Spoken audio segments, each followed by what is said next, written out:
Ito, ang latest weather update.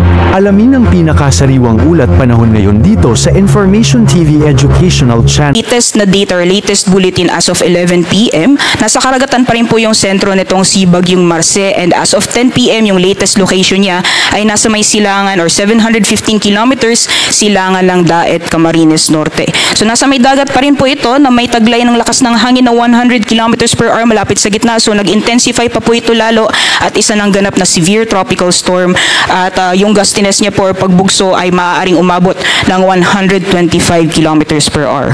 Mabilis po yung kanyang pagkilos, pahilagang kanluran or northwestward sa bilis na 35 kilometers per hour, at kung makikita po natin dito sa ating latest satellite image, yung mga kaulapan po na dala nitong si Bagyong Marce ay nakakaapekto na sa may bahagi ng Bicol region, at habang papalapit itong bagyo, maaaring maapektuhan din yung silangang bahagi ng northern at central Luzon area. Naasahan din po natin, makikita po natin sa ating latest satellite image, yung malalakas po ng mga pag-ulan na dala nitong si Bagyong Marce ay mostly concentrated dito po malapit sa sentro ng bagyo. So inaasahan po natin na habang papalapit itong binabantayan po natin na si Bagyong Marce, malaking bahagi po ng northern Luzon ay maaaring mahagip ng rain bands o mga pag-ulan dala nitong bagyo. So alamin po natin mamaya kung alin yung mga areas na posibleng makaranas ng malalakas na mga pag-ulan dala nitong binabantayan po natin na bagyo. Alamin naman po natin ang nilalaman ng ating latest na track forecast as of 11 p.m. So meron po tayo yung central track or yung magiging pagkilos or general kilos nitong si Bagyong Marce sa mga susunod na araw habang nasa loob ng ating Philippine Area of Responsibility. Meron din po tayo yung forecast intensity or yung kategorya or lakas nitong bagyo sa mga susunod na araw habang patuloy pong binabaybay yung bahagi po ng ating bansa. Yung area naman na shaded ng puti, yan po yung forecast probability cone. Yan po yung area na maaaring daanan ng sentro ng bagyo habang patuloy po siyang kumikilos dito sa may bahagi ng northern Luzon, at yung area shaded naman ng yellow, yan po yung radius ng bagyo o dyan po yung malalakas na hangin na dala nitong binabantayan po natin na si Bagyong Marce. Based po sa ating latest na track forecast, nakikita po natin na mas lalakas pa po ito lalo at maaaring umabot ng typhoon category bukas po ng umaga, at maaaring manatili po siyang typhoon category hanggang patuloy pong lumabas ng ating Philippine Area of Responsibility.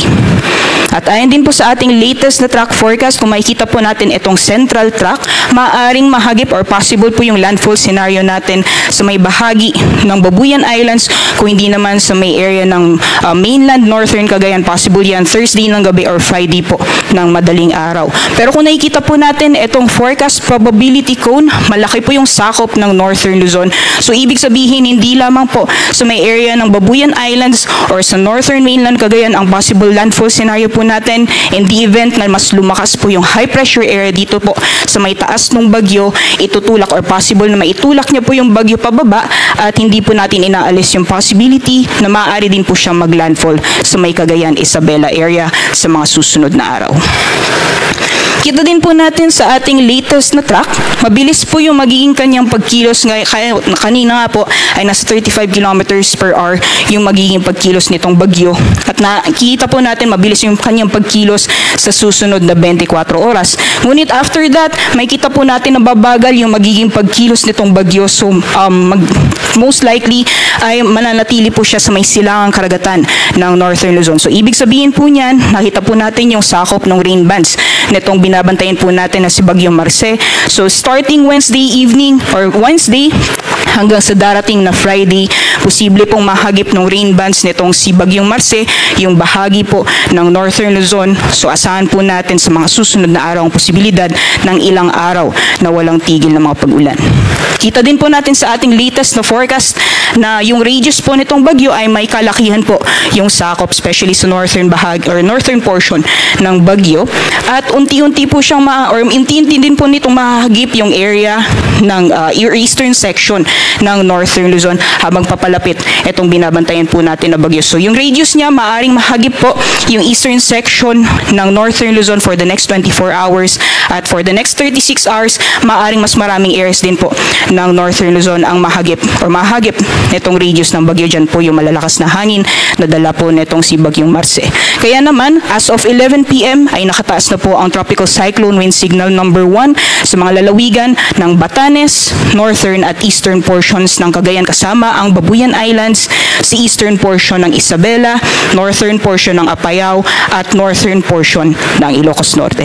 So may lead time po tayo na 36 hours. Unti-unti po natin mararamdaman yung lakas ng bugso ng hangin na dala po nitong si Bagyo Marce. Mainam po na paghandaan po natin ito.